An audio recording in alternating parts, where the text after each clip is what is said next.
It's a political sign in a small town with a very attention-grabbing message, and it has local police threatening criminal charges against a man who put it up.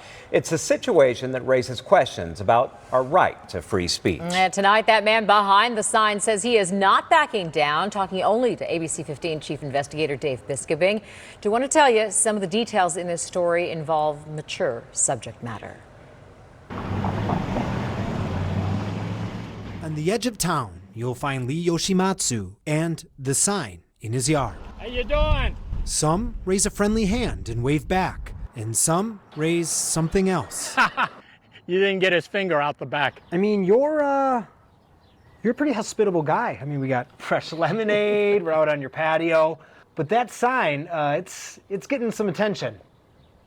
It is, and it was meant to. It was meant to, quote, trigger people and get them to think that, gee, is that what those F. Biden signs do to people?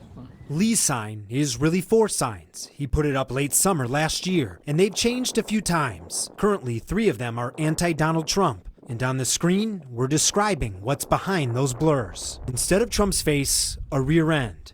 The blur here, the F word. And this blur, an animated image of the top of the male genitalia, where Trump's hair would be. Now, if you didn't know, Wickenburg, Arizona is conservative. I mean, you put this up in a pretty Republican red area. I mean, what is it here, 3-1?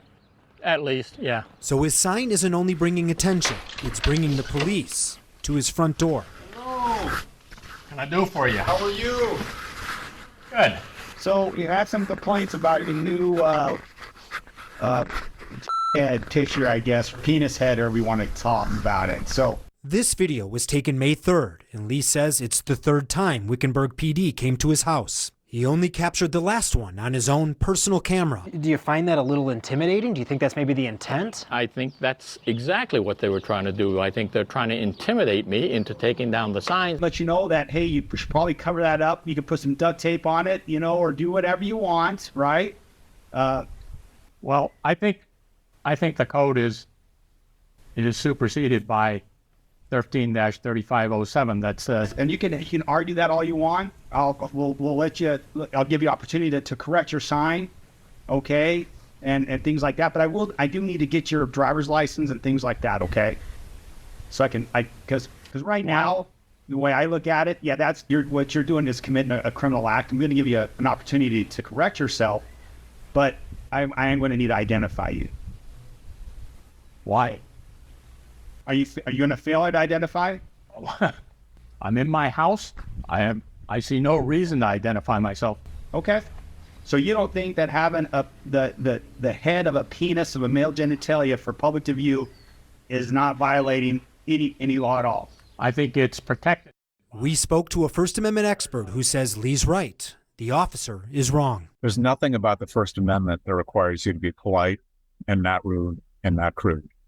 You know, the only limits we have on things that are sexual in America have to do with content that's obscene. And largely, it has to appeal to sexual urges.